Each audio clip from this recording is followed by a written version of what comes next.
D'accord.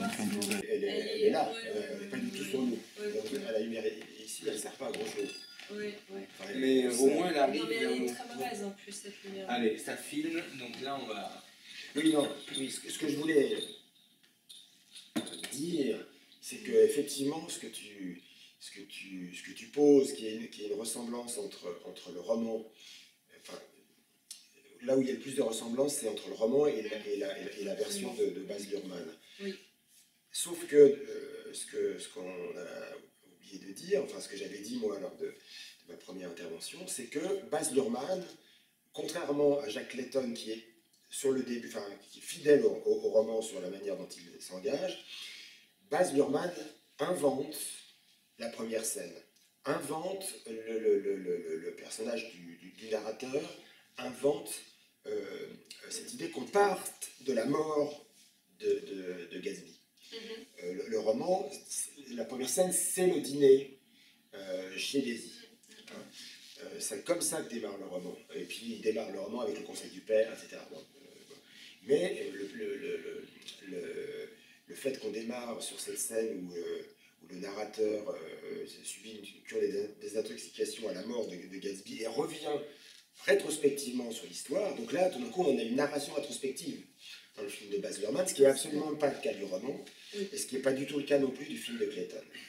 Donc, il y a là une invention, et moi, c'est ce qui m'a intéressé lors de mon intervention, la première que j'ai faite, c'est effectivement cette scène inventée me permettait de poser la question de savoir est-ce que l'écriture était l'occasion d'une thérapie et d'une guérison du désir métaphysique chez le héros, chez le romancier en l'occurrence. Mais peut-être que ça se pose aussi pour Gatsby, et ça se pose peut-être aussi pour l'auteur Scott Fitzgerald. Voilà, donc là, je trouve qu'il y a une invention du cinéaste qui, à mon avis, peut-être enrichit le roman.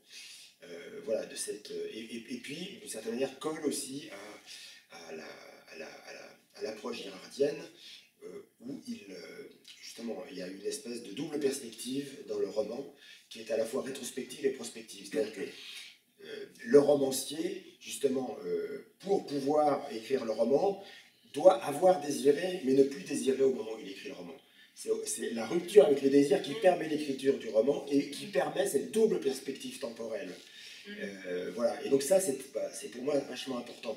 Et du certain, la lucidité du héros Nick Carraway, elle est effectivement tout d'un coup de revenir sur ce qui s'est passé pour en comprendre le sens. Et là, voilà, on part de la mort du héros, alors que le roman ne part pas du tout de ce point-là. Et là, bon, je trouve que c'est justement cet apport de Baz Luhrmann nous permet de faire le lien avec la théorie mimétique concernant le sens de l'écriture et cette question, voilà, du distinguo romanesque romantique. Et pour moi, ça pose aussi la question du sens aussi des œuvres cinématographiques aujourd'hui, parce que c'était aussi un petit peu ça l'objet, pour moi, l'enjeu de nos débats, c'est de s'interroger justement dans l'historicité qu'a définie Girard, de s'interroger sur le sens des œuvres contemporaines, que ce soit pour le roman, dans le travail que je peux faire au théâtre sur le roman, enfin, l'écriture dramatique, romanesque ou théâtrale, ou que ce soit sur le plan du cinéma, donc les quartiers cinématographiques.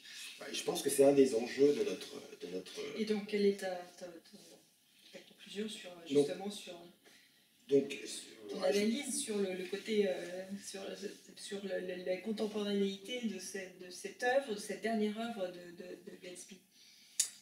Alors là-dessus, moi, je ne me suis pas prononcé encore. Je me suis prononcé sur le lien que je pouvais faire entre ce film et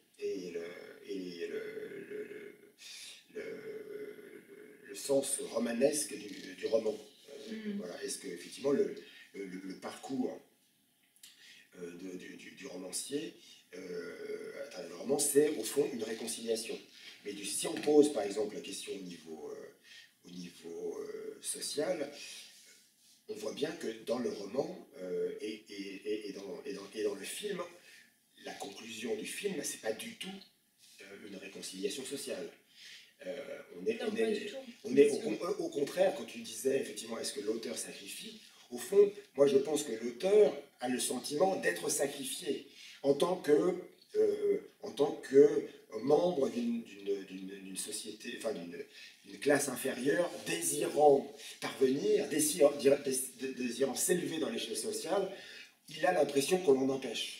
Qu'en fait, on lui tombe dessus parce qu'en fait, il a des ambitions qui ne sont pas légitimes aux yeux de ceux qui sont les tenants, au fond, de la société, qui sont ceux qui détiennent le pouvoir, qui détiennent les biens, qui détiennent... C'est d'ailleurs, me semble-t-il, beaucoup plus l'approche de la deuxième, de la première version cinématographique avec Robert Redford, que cette approche sociale. Et on vit cette approche sociale à travers le personnage de Daisy. Daisy est celle qui a la chance d'appartenir au milieu auquel il faut appartenir. Et c'est celle qui trahit et qui abandonne finalement Gatsby, et c'est elle qui le sacrifie. C'est ça la version années 70 que l'on voit. La version de 1924 celle de Fitzgerald et celle de 2014 est beaucoup plus cynique en fait, et beaucoup moins dupe de la question purement sociale. C'est-à-dire, elle présente les choses de manière beaucoup plus anthropologique et à mon sens de manière beaucoup plus girardienne, c'est-à-dire on est dans le désir, on est dans l'envie, dans quelque chose qu'on n'a pas envie d'entendre dire, c'est le mot d'envie. Quoi de plus réducteur pour un personnage que d'être envieux? Alors, il faut trouver autre chose à un personnage qui est envieux. Sinon, tu ne crées pas d'empathie. Sinon, tu ne crées pas d'histoire. Tu es face à un personnage envieux, un pauvre type envieux. Voilà. Et c'est le cas de notre Gatsby. Mais si on pose la question historique, de façon historico-anthropologique, pour moi, la question de l'issue, pour moi, elle se pose aussi en termes de partage. La difficulté, c'est justement de réussir à partager. Et d'une certaine manière, au niveau de l'amour, c'est aussi un des problèmes qui se posent à ce trio, c'est d'arriver justement à accepter l'autre, à accepter le tiers, à accepter qu'effectivement, Daisy aime à la fois Tom et Gatsby. Et pour Gatsby, accepter qu'effectivement, il puisse la partager avec Tom, mais la partager au sens... Ça, c'est très années 70 pour le coup. Moi, je crois... Écoute... Ah oui, mais ça, tout d'un coup, on sent que ça oui, mais c'est pas que ça résiste, c'est que ça ne tient pas debout, à mon avis, l'histoire. C'est-à-dire qu'en fait, ce qui se passe, c'est que... D'ailleurs, Daisy, c'est pas du tout ce qu'elle demande. Elle demande soit à partir avec Gatsby, mais à partir tout de suite, et il est hors de question pour elle d'être dans un trio, soit à partir avec Tom si Gatsby s'effondre totalement, ce qui arrive en fait, parce que Gatsby s'effondre. Et pour revenir sur la différence des œuvres... Là-dessus, c'est pas tout à fait vrai. Dans le film, il y a un moment donné où ça cohabite. Ils se voient de façon tout à fait clandestine l'après-midi, et ils vivent un moment où effectivement les trois s'accommodent. D'ailleurs, je voudrais faire écho à ce moment-là, parce que quand tu disais qu'on perd de l'intérêt pour le personnage de Gatsby, à ce moment-là, on en perd. C'est-à-dire que justement, quand il commence à se voir bien sûr. on sent qu'il y a une banalisation en quelque sorte. Et donc, le sacrifice arrive au bon moment pour relancer la machine. Absolument, il n'y a que ça. Il y a le duel, il y a toutes les techniques aussi du western, le duel, le sacrifice. Absolument. Mais on est dans la réussite du personnage. On ne peut pas rester, par définition, on ne reste jamais dans la réussite d'un personnage. Romantiquement, ça ne tient pas. Quoi. Ça veut dire qu'au fond, la narration, l'histoire marche au conflit. C'est-à-dire, dès que tu suspends le conflit, c'est très clairement ça. La scène... Quand tout va bien, on s'ennuie. Non, mais pas où tout va bien. C'est la fin de l'histoire. Oui, c'est pas que tout va bien, mais le conflit est suspendu dans la mesure où il y a une cohabitation, effectivement, de ce trio, où effectivement ils arrivent à aménager leur vie à trois, et Ça dure pas, hein. Oui, sauf que Tom n'est pas au courant. Ça dure pas. C'est ça, bien sûr. Tom n'est pas au courant, donc ils n'arrivent pas à aménager vraiment à trois. Ça peut pas durer. Un qui est...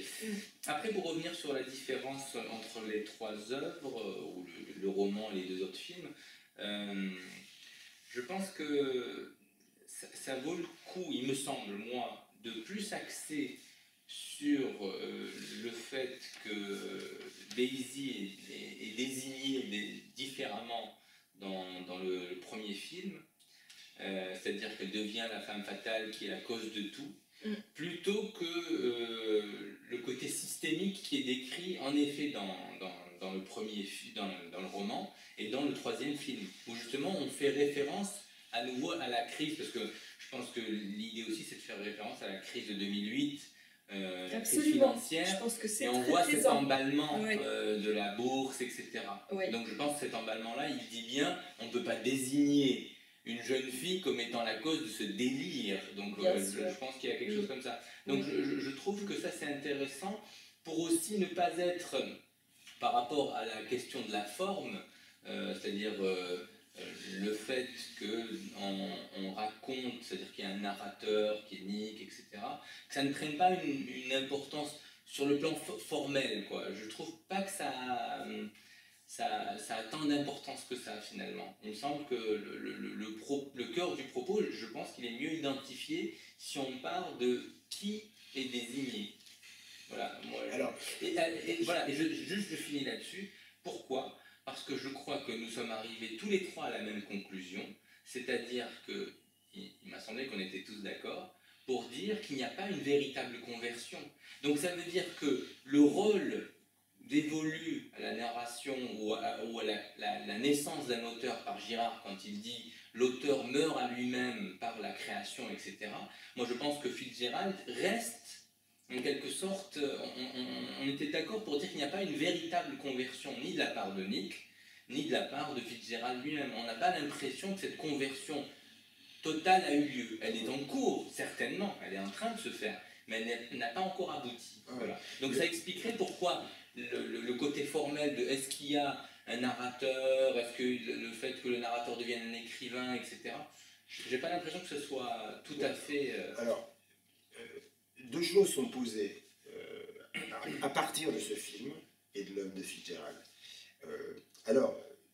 Donc, je reviens sur l'idée qu'effectivement, il y a une possibilité de suspension du conflit, c'est-à-dire qu'il y a la possibilité d'un espace d'harmonie. Parce qu'au fond, le romanesque ouvre sur l'idée qu'il y a une harmonie possible, une réconciliation entre le moi et lui-même, entre le moi et les autres, et qu'il y ait une réconciliation à la fois, justement, qui permette la naissance à soi-même et la naissance à autrui. Donc là, il y a un enjeu social qui, sur la question formelle, et qui la rejoint, c'est la question de la nécessité du narrateur. Et je pense que la question, moi j'ai découvert ça en relisant Mon songe romantique, vérité romanesque, pour Girard, la nécessité d'un narrateur est importante. Il y a besoin de ce narrateur parce que justement ça permet d'avoir une approche historique, de pouvoir comparer voilà, et de rentrer aussi dans la conscience des personnages, etc. Et d'autre part, le narrateur, comme aussi d'une certaine incarnation de l'écrivain, est celui qui, justement, ayant renoncé au désir métaphysique, tout d'un coup réconcilie, dépasse le clivage de l'expérience et, justement, d'une certaine manière, déploie l'espace romanesque dans sa totalité. Est capable de passer sur les différentes rives. Et c'est vachement intéressant, même si on reprend un petit peu l'intervention de François sur la géographie sociale du désir, voilà, il y a aussi une réconciliation géographique, spatiale de l'espace. Donc seul, au fond, le narrateur et le romancier est capable de reconnaître dans l'autre un semblable. Et donc de circuler comme ça dans l'espace romanesque pour nous en faire la démonstration, par exemple pour faire la démonstration des quiproquos, ou pour faire la démonstration des contradictions, comment elles s'agencent, pour d'une certaine manière aussi dépasser la désillusion. le désarroi même, parce que c'est assez formidable.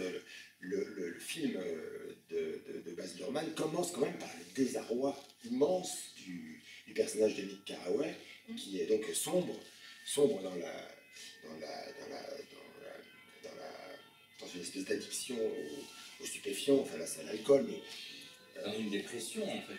Oui, mais dans une forme, enfin, Girard parle d'ailleurs d'abrutissement lucide pour décrire un petit peu ce qu'il appelle le néo-romantisme contemporain, qui dénote comme ça une espèce de désarroi existentiel. C'est-à-dire justement le désir n'arrive pas à se satisfaire, n'arrive pas. Oui. Et ça, c'est ça l'échec du désir, c'est qu'effectivement ça ne change rien. C'est qu'on n'est jamais satisfait. Mais oui, on est cette espèce de rêve comme ça, d'avoir une vie épanouie, et c'est d'ailleurs ce qu'incarne le médiateur. C'est-à-dire tout d'un coup, lui, il est autosatisfait, tout baigne pour lui, il est complètement satisfait ontologiquement. D'ailleurs, ça pose d'ailleurs des problèmes paradoxaux, c'est-à-dire que celui qui est autosatisfait n'a plus besoin des autres, et justement, finalement, ça ne le réconcilie, ça ne fait que l'isoler d'autrui. Et je trouve que là aussi, c'est une des dimensions du succès, c'est qu'au fond, ça nous isole. Et l'envie même est une manière de nous isoler. Effectivement, quand on réussit, le fait d'être envié, paradoxalement, nous isole des autres plutôt que nous en rapproche. Bon, voilà, bon, toutes ces questions-là, à mon avis, elles sont soulevées dans la perspective d'une modernité qui laisserait justement la possibilité d'un monde harmonieux et où effectivement la levée des interdits permette une expression des désirs qui nous rassemble, qui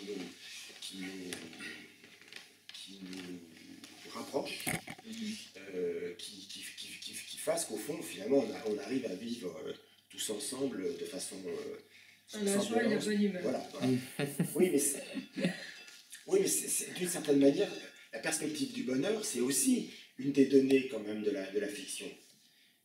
La bonne fin... Pas chez tous les auteurs, hein. Je dirais qu'ils sont beaucoup plus désespérés que ça. Oui, bien sûr. Et je pense que, d'ailleurs, pardon, tu veux couper là Peut-être, vas-y, non. Coupe. Mais